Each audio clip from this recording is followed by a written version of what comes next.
राज्य मंत्रिमंडळाची आज महत्त्वाची बैठकीत नुकसानग्रस्त शेतकऱ्यांच्या संदर्भात होणार चर्चा। शेतकऱ्यांसाठी विशेष मदत आजच्या बैठकीत जाहीर होण्याची शक्यता।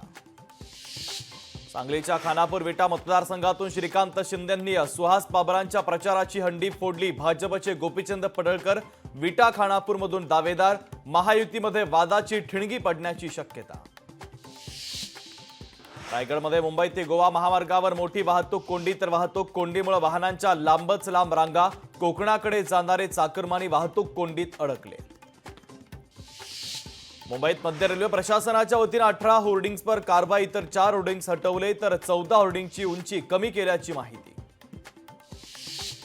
बडोदा जेएनपीटी महामार्गावर बदलापूर ते पनवेल असा महाराष्ट्रातला सर्वात मोठा बोगदा। बोगद्याचं काम अवघ्या 15 महिन्यांमध्ये पूर्ण। केंद्रीय मंत्री नितीन गडकरी यांनीही केलं वेगवान कामाचं कौतुक।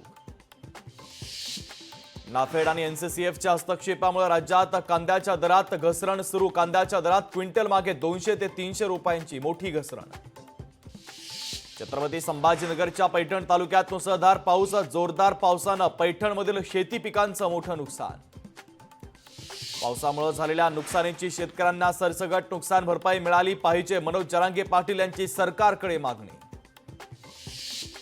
अमरावतीमधील धारणी शहरामध्ये मुसळधार पाऊस। पावसामुळे नागरिकांचं जनजीवन विस्कळीत। नदीकाठच्या गावांना प्रशासनाकडून सतर्कतेचा इशारा।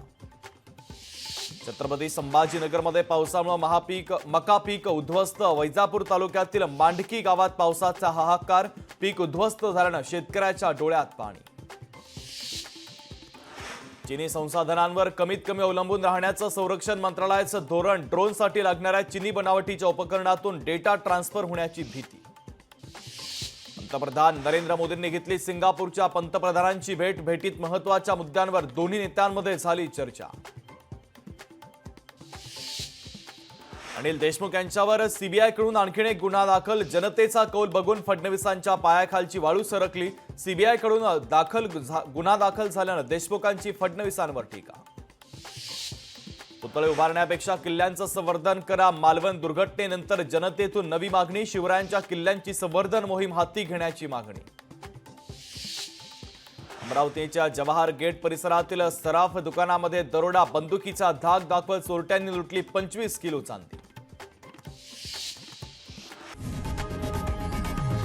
लोकशाही मराठी ऐका, पहा, जागरूक रहा।